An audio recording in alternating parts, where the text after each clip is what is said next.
नमस्कार दोस्तों, डेट है आज की 25 मई 2022 और स्वागत है आपका एडिटोरियल डिस्कशन में। 4 इश्यूज आज हम डिस्कस करेंगे।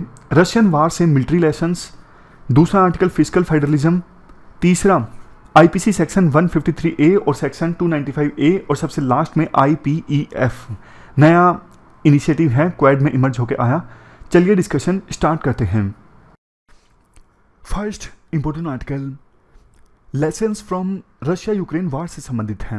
मेनली देखो इस आर्टिकल में ना मिलिट्री संबंधित लेसन्स की बात की जाती है। आप जीएस पेपर 3 के इस टॉपिक से आर्टिकल को रिलेट कर सकते हो। देखो जब से रशिया और यूक्रेन के बीच में युद्ध स्टार्ट हुआ है ना, विभिन्न मिलिट्री एक्सपर्ट्स इस वार में किस प्रकार से डायनामिक्स इमर्ज होकर आ रही हैं, कैसे लड़ाई लड़ी जा रही हैं, इन चीज़ों को ना काफ़ी क्लोजली मॉनिटर कर रहे हैं। कौन से हथियार अच्छा काम कर रहे हैं, कौन से हथियार फेल हो रहे हैं। तो उस ऑब्जर्वेंस के मुताबिक विभिन्न मिलिट्री एक्सपर्ट्स अपनी अपनी राय दे रहे हैं और कुछ लेसन्स इंडिया को सीखने के लिए बोल रहे हैं। क्योंकि देखो इंडिया बहुत सारे रशियन वेपन्स का इस्तेमाल करता है, रशिया से इंपोर्ट किए गए वेपन्स पर रिलाय करता है। तो सबसे पहला लेसन कुछ मिलिट्री एक्सपर्ट्स के द्वारा यह दिया जाता है कि टैंक जो है अब फेल हो गए हैं, टैंक अब मॉडर्न बैटल्स में किसी काम के नहीं हैं। उनके अनुसार आज के समय में बहुत ही ज़्यादा इफेक्टिव एंटी टैंक मिसाइल्स का इस्तेमाल हो रहा है, जैसे अमेरिकन बिल्ट जेवलिन मिसाइल या फिर advanced anti tank weapon system. तो इन्होंने ना रशियन T-90 टैंक्स को डिस्ट्रॉय करने में बहुत बड़ा रोल प्ले किया है और इस लड़ाई में रशिया ने अपने बहुत सारे टैंक्स को खो दिया है। तो इसलिए इंडिया को अब बहुत ज़्यादा टैंक्स पर नहीं रिलाय करना चाहिए।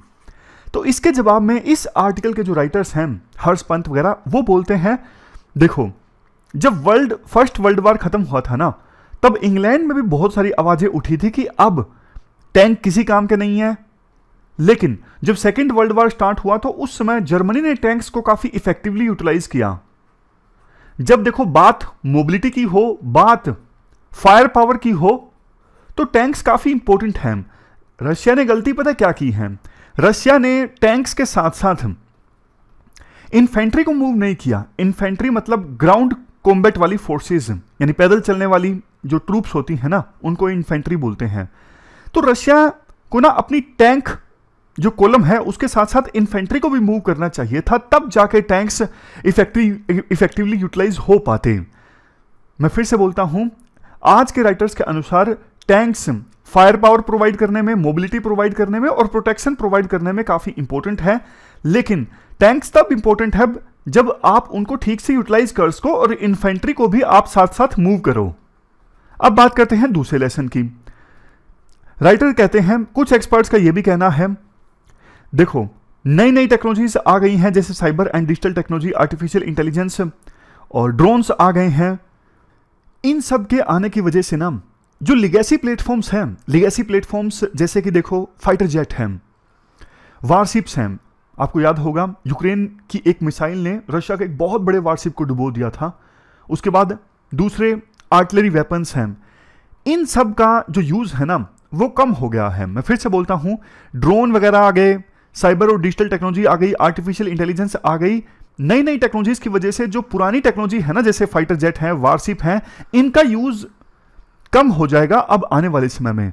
बट आज के आर्टिकल के राइटर कहते हैं नहीं, देखो नई टेक्नोलॉजीज आ गई हैं, अच्छी बात है, बट ये पुरानी जो टेक्नोलॉजीज है ना, जैसे फाइटर जेट वगैरह है, इनका यूज खत्म नहीं होगा। अगर आपको बिल्कुल प्रिसाइसली अटैक करना है किसी स्पेसिफिक लोकेशन पर, तब इन वेपन्स का यूज होगा। जैसे फाइटर जेट्स हैं, ड्रोन से देखो आप ऊपर से टारगेट को हिट तो कर सकते हो, बट ये फाइटर जेट्स को पूरी तरह से रिप्लेस कर देंगे, ये कहना अभी जल्दबाजी होगी। जैसे राइटर बोलते हैं रशिया ने देखो इतने सारे फाइटर जेट इसलिए खोए क्योंकि रशिया वार स्टार्ट होने के बाद यूक्रेन के एयर डिफेंस को जल्दी से न्यूट्रलाइज नहीं कर सका था। इस वजह से रशिया ने अपने बहुत सारे फाइटर जेट खोए इस वार में। लास्ट में देखो राइटर ये बोलते हैं देखो रशिया को इस वार में ना हैवी लॉसेस का सामना करना पड़ा, लेकिन इसकी वजह से इसका मतलब यह नहीं है कि जो वारफेयर का नेचर है पूरी तरह से चेंज हो चुका है। रशिया ने अपनी तरफ से बहुत गलतियां की, जैसे लंबे लंबे मिलिट्री कॉलम्स चले, अब देखो 60 किलोमीटर लंबा काफिला चल रहा है मिलिट्री व्हीकल्स का, तो इस पर तो अटैक करना रिलेटिवली काफी आसान है ना। इसके अलावा जो रशियन मिलिट्री था उसका मोटिवेशन काफी कम था। बहुत सारे ऐसे लोग थे जो कंस्क्रिप्शन के बाद जिन्होंने फोर्स को ज्वाइन किया था। कंस्क्रिप्शन का मतलब ये होता है जैसे मान लीजिए हमारा युद्ध स्टार्ट हो गया, तो उसके बाद सरकार कहती है कि जो 18 से 21 साल के बीच में जो युवा हैं उनको निश्चित रूप से मैंडेटरी रूप से आर्मी को ज्वाइन करना पड़ेगा, अपनी सेवाएं देनी पड़ेंगी। ऐसा ही कंस्क्रिप्शन रशिया के कई हिस्सों में फिलहाल लागू हो गया था युद्ध के स्टार्ट होने के बाद, क्योंकि उन्हें जवानों की आवश्यकता थी युद्ध लड़ने के लिए। तो जो भी जवान लोग थे पर्टिकुलर एज ग्रुप में आते थे उन्हें मैंडेटरी रूप से आर्मी को ज्वाइन करना पड़ा, हथियार उठाने पड़े। मतलब उनका मोराल काफी डाउन था। स्ट्रेटेजिकली उन्होंने मिस्टेक्स की, यूक्रेन की एयर पावर को अच्छे से न्यूट्रलाइज नहीं किया। एयर डिफेंस एक्टिव था यूक्रेन का, जिस वजह से रशिया को हैवी लॉसेस का सामना करना पड़ा। देखो बात सच है, जो इमर्जिंग टेक्नोलॉजीज है ना, नई नई टेक्नोलॉजीज आई हैं जैसे डिजिटल, साइबर और आर्टिफिशियल इंटेलिजेंस, ये बेटर कमांड कंट्रोल प्रोवाइड करती हैं, कम्युनिकेशन को और अच्छा करती हैं। लेकिन जो पुराने ट्रेडिशनल डिफेंस सिस्टम है, अटैक सिस्टम है, उनको आप पूरी तरह से इग्नोर नहीं कर सकते। तो इंडिया के लिए बड़ा लेसन ये है, नई नई टेक्नोलॉजीज में इन्वेस्ट करें। ड्रोन का इस्तेमाल सिर्फ रेकी करने के लिए या फिर जासूसी करने के लिए नहीं होना चाहिए। अब इंडिया को ध्यान देने की आवश्यकता है। ड्रोन एक बहुत बड़ा अटैकिंग इक्विपमेंट है, ना कि सिर्फ इंडिया का पहले मकसद यह होता था कि ड्रोन का इस्तेमाल करना सिर्फ जासूसी करने के लिए, इंफॉर्मेशन इकट्ठा करने के लिए। बट इंडिया को अब अपनी टैक्टिक्स चेंज करनी होगी। जो लिगेसी वाले प्लेटफॉर्म्स है ना, जैसे एयर फाइटर जेट है, बड़े बड़े वारशिप्स हैं, इनकी इफेक्टिवनेस को इंप्रूव करना होगा जहां पे एक तरफ।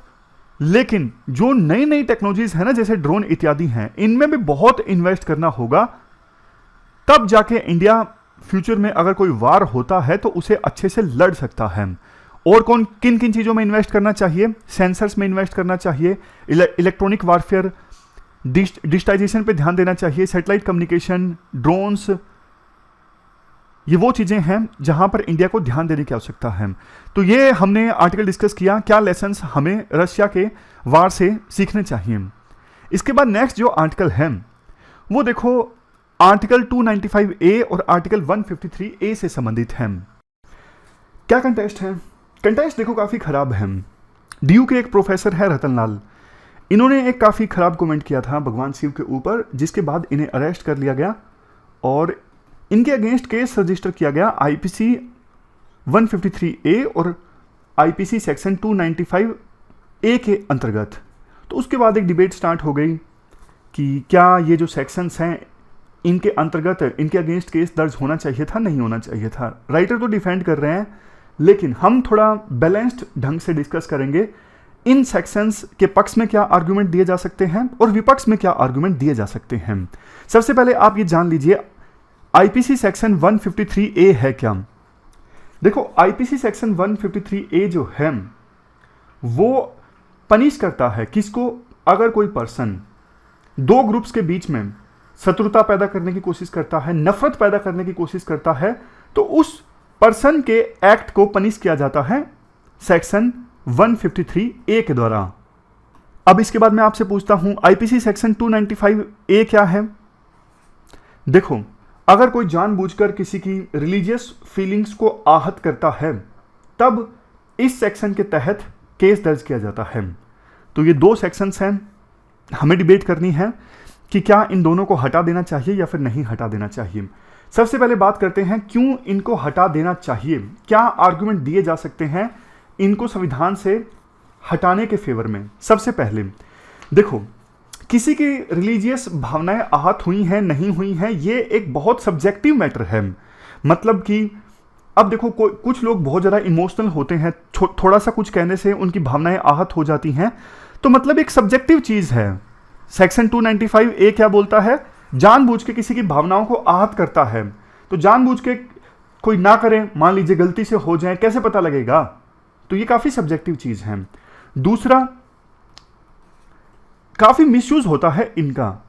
पुलिस जो है आपको पता है पॉलिटिकल लीडर्स के कहने पे काम करती है, तो पॉलिटिकल लीडर्स अपने विरोधियों को ठिकाने लगाने के लिए बहुत बार इन सेक्शंस का इस्तेमाल कर लेते हैं। नेक्स्ट चीज, तीसरा आर्गुमेंट ये दिया जाता है बहुत बार देखो टीवी एक्टर्स हैं, वो कुछ एक्टिंग करते हैं, लेकिन एक्टिंग के दौरान जब वो स्क्रिप्ट के अनुसार एक्ट करते हैं तो बहुत से लोगों की भावनाएं आहत हो जाती हैं। जैसे पीके मूवी में आमिर खान ने एक्ट किया, उसके बाद मांग उठने लगी कि आईपीसी की इन सेक्शंस के अकॉर्डिंग आमिर खान के अगेंस्ट केस रजिस्टर किया जाए। तो इससे तो फिर कोई फ्रीली काम नहीं कर सकेगा ना, freedom of speech and expression तो हनन हो जाएगा इसका। और जबकि freedom of speech and expression democracy में देखो बहुत इंपॉर्टेंट अधिकार है। Freedom of speech and expression से जो मार्जिनाइज सेक्शंस के लोग हैं वो अपनी आवाज उठा सकते हैं। इवन प्रीएम्बल में भी freedom of speech and expression पे एम्फेसाइज किया गया है। नेक्स्ट देखो, इन सेक्शन से संबंधित ना बहुत सारे केसेस जुडिशरी के सामने जाते हैं। जुडिशरी ऑलरेडी ओवरबर्डनड है, तो ये केसेस जुडिशरी के सामने जाते हैं तो बर्डन जो है जुडिशरी के ऊपर और भी ज्यादा इंक्रीज हो जाता है। तो ये हमने 4-5 आर्गुमेंट्स डिस्कस किए, मैं फिर से आपको रिवाइज करवा देता हूं इन सेक्शंस को हटाने के पक्ष में। नंबर 1 सब्जेक्टिविटी, नंबर 2 फर्जी केसेस यानी झूठे केसेस, नंबर 3 जुडिशरी के ऊपर burden, number 4 freedom of speech and expression के अगेंस्ट है, और freedom of speech and expression के अंतर्गत फ्रीडम ऑफ प्रेस भी आता है, तो ये फ्रीडम ऑफ प्रेस के अगेंस्ट भी हो जाता है। तो ये 5 आर्गुमेंट्स हैं जो आप इनको हटाने के पक्ष में दे सकते हो। अब बात करते हैं उन आर्गुमेंट्स की जिनके अनुसार ये सेक्शंस सही हैं, इनको नहीं हटाना चाहिए।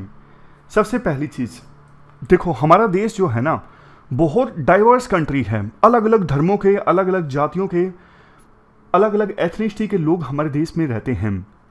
और आपको पता है हमारे देश में धर्म को ना बहुत ज़्यादा फेथफुली माना जाता है। धर्म के नाम पे लोग बहुत ज़्यादा इमोशनल हो जाते हैं। तो ये जो सेक्शंस है ना, IPC section 153A, IPC section 295A, ये एक प्रकार से डेटरेंस का काम करते हैं। अगर इनको हटा दिया ना तो फिर तो बहुत से लोग ऐसे होंगे जो दूसरे धर्मों के बारे में, दूसरे धर्म के गॉड्स के बारे में बहुत उल्ट सुल्ट बोलने लगेंगे। और इससे होता क्या है, एक पर्सन बोलता है दूसरे धर्म के भगवान के बारे में और हो जाता है दोनों धर्मों के लोगों के बीच में नफरत। समझ गए? तो ये चीजें जरूरी हैं, मतलब ऐसी उल्ट सुल्ट स्टेटमेंट्स को रोकना जरूरी है अगर समाज में हमें स्टेबिलिटी कायम करनी है, पीस कायम करनी है। वैसे भी देखो freedom of speech and expression की हम बात करते हैं। Freedom of speech and expression ना एब्सोल्यूट नहीं है। आर्टिकल 19 सेक्शन 2 के अंतर्गत एक्सेप्शंस बताई गई हैं कि कब कब freedom of speech and expression का हनन हो सकता है, जैसे देश के इंटीग्रिटी, सोवरेनिटी, पब्लिक ऑर्डर। इसलिए पब्लिक ऑर्डर खराब हो जाएगा, उसे रोकने के लिए अगर इन स्टेटमेंट्स को क्रिमिनलाइज किया जाता है तो इसमें गलत नहीं है। तो ये दूसरा आर्ग्यूमेंट हुआ। इसके अलावा देखो ये जो सेक्शंस है ना, ये किसी धर्म में रेडिकलिज्म, एक्सट्रीमिज्म, इनको भी रोकने का काम करते हैं। तो ये सारे आर्गुमेंट्स हमने डिस्कस किए। अब बात करते हैं एक बैलेंस्ड कंक्लूजन की। देखो किसी भी कानून का ना काम होता है सील्ड का, प्रोटेक्शन प्रोवाइड करने का, ना कि स्वॉर्ड का। लेकिन बहुत बार इन सेक्शंस को तलवार की तरह इस्तेमाल किया जाता है अपने प्रतिद्वंदी को ठिकाने लगाने के लिए। कानून की अगर जरूरत भी है, इन सेक्शंस की अगर जरूरत भी है, तो सब्जेक्टिविटी खत्म होनी चाहिए, मिसयूज खत्म होना चाहिए। कब कब इनका इस्तेमाल हो सकता है, किस कंटेक्स्ट में, वो पूरी तरह से क्लैरिफाई होना चाहिए। सुप्रीम कोर्ट की हालांकि जजमेंट है कि ऐसे कमेंट जिससे वायलेंस पैदा हो तब केस दर्ज हो सकता है। लेकिन देखो ग्राउंड स्तर पर सुप्रीम कोर्ट की जजमेंट को भी अमल में नहीं लाया जाता है। लोकल लेवल पे पुलिस अक्सर इन सेक्शंस के तहत केस दर्ज कर लेती है, और जो लाइंस हैं उनमें काफी एम्बिग्विटी है, कुछ क्लैरिटी नहीं है। लोकल लेवल पे देखो एक सॉल्यूशन ये हो सकता है कि बजाय इनको पूरी तरह से हटाने के, जैसे सेक्शन 66A IT एक्ट जो था ना, उसे पूरी तरह से हटा दिया गया था। तो पूरी तरह से हटाने के बजाय इसमें ना कुछ क्लैरिटी लाई जा सकती है कि कब कब केस दर्ज किया जा सकता है और कब कब नहीं किया जा सकता, ताकि फर्जी केसेस बंद हो और कन्विक्शन रेट इंप्रूव हो। कन्विक्शन रेट अभी 20% के आसपास है, तभी तो इनको हटाने की मांग ज्यादा उठती है। तो ये पूरा इशू हमने डिस्कस किया आईपीसी सेक्शन 153A और आईपीसी सेक्शन 295A से संबंधित। चलते हैं आगे। देखो अगला आर्टिकल ना जीएसटी से संबंधित है। जीएसटी से संबंधित सुप्रीम कोर्ट की ना काफी इंपॉर्टेंट जजमेंट आई है। आप जीएस पेपर 2 के इस टॉपिक से आर्टिकल को रिलेट कर सकते हो। आपको पता है देखो जब जीएसटी आया था ना 2017 में, तो स्टेट गवर्नमेंट की जो पावर्स थी, स्टेट असेंबली की, काफ़ी सारी चीज़ों पर टैक्स लगाने की, जैसे सेल्स टैक्स, वो सब्ज्यूम हो गई थी जीएसटी के अंतर्गत। तय ये हुआ था कि जीएसटी काउंसिल जो है वो अब आगे से रेट डिसाइड करेगी वेरियस टैक्सेस की। स्टेट गवर्नमेंट के द्वारा लगाए जाने वाले बहुत सारे टैक्स जो हैं वो जीएसटी स्ट्रक्चर के अंदर मर्ज हो गए थे। बट देखो अभी ना एक केस सुप्रीम कोर्ट के पास गया था। हुआ यह था, मोहित मिनरल्स एक कंपनी है, वो हाईकोर्ट में गई थी, गुजरात हाईकोर्ट में। उन्होंने कहा कि हमारे ऊपर ना डबल टैक्सेशन लगाया जा रहा है। सेंट्रल गवर्नमेंट ने क्या किया, ओशन फ्रीट पर यानी समुद्र से जो माल लाया जाता है ना उस पर आईजीएसटी लगा दिया था। तो मोहित मिनरल्स ने बोला ये डबल टैक्सेशन है, हम ऑलरेडी माल इंपोर्ट कर रहे हैं, माल इंपोर्ट करने पर आप टैक्स लगाते हो, ऊपर से ओशन फ्रीट पर आप अलग से एक और टैक्स लगा रहे हो, तो ये डबल टैक्सेशन हो गया। गुजरात हाईकोर्ट ने कहा कि हाँ बात तो ठीक है, ये डबल टैक्सेशन हो गया। सेंट्रल गवर्नमेंट का तर्क ये था, दो अलग अलग ट्रांजैक्शंस हैं, एक में गुड्स को इंपोर्ट किया जा रहा है, दूसरे में सर्विस प्रोवाइड की जा रही है, तो दो अलग अलग ट्रांजैक्शंस हैं। लेकिन कोर्ट ने इसे नहीं माना, मामला पहुंचा सुप्रीम कोर्ट में और सुप्रीम कोर्ट ने भी कह दिया कि हाँ ये डबल टैक्सेशन है, दो बार टैक्स नहीं लगा सकती एक ही चीज पे सेंट्रल गवर्नमेंट। लेकिन देखो सुप्रीम कोर्ट ने ना ये वर्डिक्ट देते वक्त बहुत गहराई से एक चीज बोल दी जिसको लेके हमारे देश का पूरा जो फिस्कल फेडरलिज्म है ना वो गड़बड़ा सकता है। सुप्रीम कोर्ट ने ये बोल दिया कि स्टेट असेंबली भी कानून बना सकती है जीएसटी से संबंधित, और जीएसटी काउंसिल में जो कुछ डिसाइड किया जाता है ना वो सिर्फ रिकमेंडेशंस हैं, वो मैंडेटरी नहीं है, जरूरी नहीं है कि वो मानना ही है स्टेट गवर्नमेंट्स को। तो अभी तक तो देखो जीएसटी काउंसिल में जो कुछ भी तय होता था वेरियस स्टेट गवर्नमेंट्स उन्हें मान लेती थी ये सोच के कि ये तो हमारे ऊपर बाइंडिंग है। लेकिन अब चूंकि सुप्रीम कोर्ट ने ये बोला है कि जीएसटी काउंसिल में जो कुछ तय होता है वो रिकमेंडेटरी है और कोई जरूरी नहीं कि स्टेट गवर्नमेंट को वो माने, स्टेट असेंबली भी जीएसटी के ऊपर कानून बना सकती है। इसके बाद देखो सेंट्रल गवर्नमेंट ने तो ये बोला कि बेशक जीएसटी, ये तो कानून में ही बोला गया है, कुछ अलग नहीं है जो सुप्रीम कोर्ट ने बोला है, कानून में ये बोला गया है आर्टिकल 279A में कि जीएसटी काउंसिल रिकमेंडेशन देगी, तो आप वर्ड पे मत खेलिए। आईजीएसटी एक्ट में साफ तौर पे बोला गया है कि जीएसटी काउंसिल जो रिकमेंडेशन देगी उसके हिसाब से स्टेट गवर्नमेंट को काम करना होगा। तो देखो इसको कंफ्यूजन है, सुप्रीम कोर्ट की जजमेंट को कैसे इंटरप्रेट किया जाए। स्टेट गवर्नमेंट्स तो ऑलरेडी जीएसटी से काफ़ी परेशान है, वो चाहते हैं कि हमें थोड़ी ऑटोनमी मिले। जीएसटी के आने के बाद उनके पास से फिस्कल पावर्स छिन गई हैं, तो अब सुप्रीम कोर्ट की जजमेंट को वो इस प्रकार से लेते हैं कि स्टेट असेंबली भी कानून बना सकती है, तो वो तो जीएसटी से इतर जाके अपने अपने कानून बनाने स्टार्ट कर देंगे। तो जीएसटी जो इतने मुश्किल से आया था काफ़ी सालों की जदोजहद के बाद, ये तो गड़बड़ा जाएगा, पूरा डिस्ट्रैक्ट हो जाएगा जीएसटी वाला सिस्टम। तो अब देखने वाली बात यह होगी कि कैसे इस जजमेंट को इंटरप्रेट किया जाता है। राइटर क्या बोलते हैं वो मैं आपको बताता हूं। राइटर ये बोलते हैं, देखो संविधान निर्माताओं ने ना बहुत सोच समझ के टैक्स लगाने की पावर्स को डिवाइड किया था स्टेट्स और सेंटर के बीच में, लेकिन बाद में 101वीं कॉन्स्टिट्यूशनल अमेंडमेंट के बाद तो जीएसटी आ गया और बहुत सारी पावर्स स्टेट से छिन गई। हालांकि जीएसटी काउंसिल रिकमेंडेशन देती है और जीएसटी काउंसिल में स्टेट का भी कंपोजिशन है, मतलब रिप्रेजेंटेशन है। ये देखो जीएसटी काउंसिल में 1/3 पावर सेंटर के पास है तो 2/3 तो स्टेट्स के पास में है।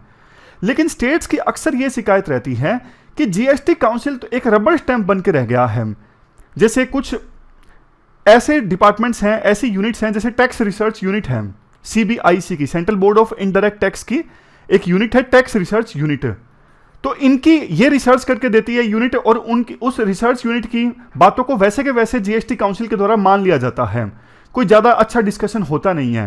यानी जीएसटी काउंसिल भी एक रबर स्टैंप बन के रह गया है, जबकि ये जो यूनिट्स है ना जैसे टैक्स रिसर्च यूनिट, ये सेंट्रल गवर्नमेंट के अंदर काम करती हैं, तो इफेक्टिवली सेंट्रल गवर्नमेंट की ज्यादा चल रही है जीएसटी काउंसिल में। ये स्टेट्स की शिकायत है। तो अब देखने वाली बात ये होगी, देखो दोनों तरफ सिचुएशन राइटर कहते हैं खराब है। अगर मान लीजिए सुप्रीम कोर्ट की जजमेंट के अनुसार विभिन्न स्टेट असेंबलीज जीएसटी से संबंधित कानून बना देती हैं, तो फिर तो जीएसटी काउंसिल का कोई औचित्य नहीं रह जाएगा, पूरा जीएसटी सिस्टम गड़बड़ा जाएगा हमारे देश में। अगर नहीं बनाती हैं तो ऑलरेडी स्टेट्स की शिकायत है कि जीएसटी के आने के बाद हमारी पावर्स, फिस्कल पावर्स बहुत ज़्यादा छिन गई हैं। तो एक ना बैलेंस स्टैब्लिश करना जरूरी है कोऑपरेटिव फेडरलिज्म के अनुसार। स्टेट्स के जो कंसर्न्स है ना उनको समय समय पर सेंटर के द्वारा एड्रेस करने की आवश्यकता है। तो ये पूरा आर्टिकल हमने डिस्कस किया जीएसटी से संबंधित। इसके बाद देखो नेक्स्ट आर्टिकल IPEF यानी Indo Pacific economic framework for prosperity से संबंधित हैं। आप जीएस पेपर सेकंड के इस टॉपिक से आर्टिकल को रिलेट कर सकते हो। देखो, Indo Pacific economic framework for prosperity, इसमें 13 देश शामिल हैं और इंडिया ने हाल ही में इस प्रोग्राम में शामिल होने की घोषणा की। RCEP regional comprehensive economic partnership, पहले इसे इंडिया ज्वाइन करने वाला था। इसमें 16 देश हैं लेकिन इंडिया ने ज्वाइन नहीं किया तो 15 देश रह गए।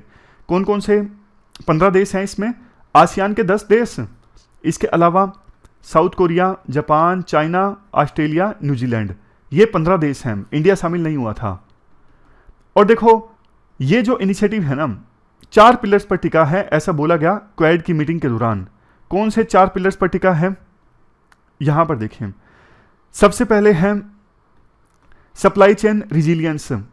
सप्लाई चेन रिजिलियंस जैसे देखो, मान लीजिए इंडिया में इलेक्ट्रिसिटी प्रोड्यूस हो रही है तो मशीनरी आ रही है चाइना से, कोल आ रहा है ऑस्ट्रेलिया से, और कोई रॉ मटेरियल आ रहा है जापान से, और बाद में इंडिया इलेक्ट्रिसिटी को प्रोड्यूस करके बेच रहा है बांग्लादेश को। तो ये पूरी सप्लाई चेन है, पूरी कहाँ से माल आ रहा है, फाइनल प्रोडक्ट कहाँ जा रहा है, ये सप्लाई चेन है। सप्लाई चेन रिजिलियंस का ये मतलब है, जैसे देखो कोविड-19 आया तो एकदम से चाइना के ऊपर डिपेंडेंसी काफ़ी ज़्यादा थी, लेकिन चाइना ने आवश्यक चीज़ों को देने से मना कर दिया। तो सप्लाई चेन रिजिलियंस का मतलब ये है, अगर थोड़ा डिसरप्शन आए भी तो सप्लाई चेन डिसरप्ट नहीं होनी चाहिए, विभिन्न देशों का काम चलना बंद नहीं होना चाहिए। Next, clean energy, decarbonisation and infrastructure, ये दूसरा है। टैक्सेशन एंड एंटी करप्शन, तीसरा पिलर। चौथा, फेयर एंड रिजिलियंस ट्रेड। तो 4 पिलर्स पर काम करेगा ये IPEF। देखो, बाइडेन के द्वारा ये बोला गया कि इसमें ना, इस इनिशिएटिव में किसी प्रकार का कोई फ्री ट्रेड एग्रीमेंट साइन नहीं होगा, टैरिफ को रिड्यूस करने की बात नहीं होगी। तो फिर मतलब क्या है इस इनिशिएटिव का? जब फ्री ट्रेड एग्रीमेंट नहीं साइन होगा, टैरिफ को कम नहीं किया जाएगा, तो फिर ये इनिशिएटिव क्या काम का? मतलब 13 देश जो एक साथ आए हैं करेंगे क्या? हर चीज के लिए कुछ ना कुछ तो, मतलब ट्रेड को इंक्रीज करने के लिए फ्री ट्रेड एग्रीमेंट करना, टैरिफ को कम करना, ये तो करना ही पड़ता है ना, सिर्फ बातों से काम तो नहीं चलता ना। इसके बाद राइटर ये बोलते हैं, देखो ये जो 13 देश है ना, विलिंग तो हैं, जो IPEF का पार्ट है। यहां पे लिस्ट देखिए, अगर आप इस लिस्ट को कंपेयर करोगे ना RCEP देशों के साथ में, उसमें 15 देश हैं। तो ना RCEP में से अगर आप लाओस को निकाल दो, कंबोडिया को निकाल दो, इसको चाइना को निकाल दो और म्यांमार को भी निकाल दो, तो 4 देश आपने निकाल दिए 15 में से, और रह गए कितने? 11 में आपने 2 देश जोड़ दिए, इंडिया और USA, तो बन गया IPEF। IPEF तो बन गया, लेकिन इसकी यूटिलिटी क्या होगी ये देखने वाली बात होगी। अभी तो सिर्फ इतना बोला गया है कि ये जो ग्रुप है IPEF डिस्कशंस करेगा कि किन किन मुद्दों पर ये आपस में कोऑपरेट कर सकता है। तो आने वाले समय में पता लगेगा कि ये इनिशिएटिव जो है सिर्फ रिटोरिक बन के रह जाता है या फिर वास्तव में ग्राउंड लेवल पे कुछ काम भी कर सकता है। क्योंकि देखो, USA के पहले कुछ इनिशिएटिव्स हैं जैसे blue dot network, build back better initiative, ये ज़्यादा अच्छा काम नहीं कर सके। जो ब्लू डॉट नेटवर्क है ना, ऑस्ट्रेलिया, जापान, US, इनका इनिशिएटिव है पूरे वर्ल्ड में अच्छा इंफ्रास्ट्रक्चर डेवलप करने के लिए, खास करके डेवलपिंग कंट्रीज में और गरीब देशों में। बिल्ड बैक बेटर इनिशिएटिव भी कुछ इसी प्रकार का है। तो ये USA के इनिशिएटिव्स ज़्यादा अच्छा काम नहीं कर पा रहे, तो क्रेडिबिलिटी जो है US इनिशिएटिव्स की काफ़ी कम है। देखने वाली बात होगी ये जो IPEF इनिशिएटिव है ग्राउंड लेवल पे कुछ कर पाता है या फिर सिर्फ बातें रह जाती हैं। क्योंकि देखो, IPEF के बहुत सारे देश ऐसे हैं जिनका चाइना के साथ अच्छा खासा ट्रेड है, और खास करके चाइना के साथ ट्रेड में डेफिसिट है। तो इस ग्रुप को लेके अभी काफ़ी सारे डाउट्स हैं जिनको एड्रेस करना जरूरी है, जिनको लेके क्लैरिटी जरूरी है। तो ये पूरा आर्टिकल हमने डिस्कस किया। हमारी आज की इस डिस्कशन में इतना ही है। आज हमने 4 इश्यूज़ को डिटेल से डिस्कस किया। Thank you very much for discussion.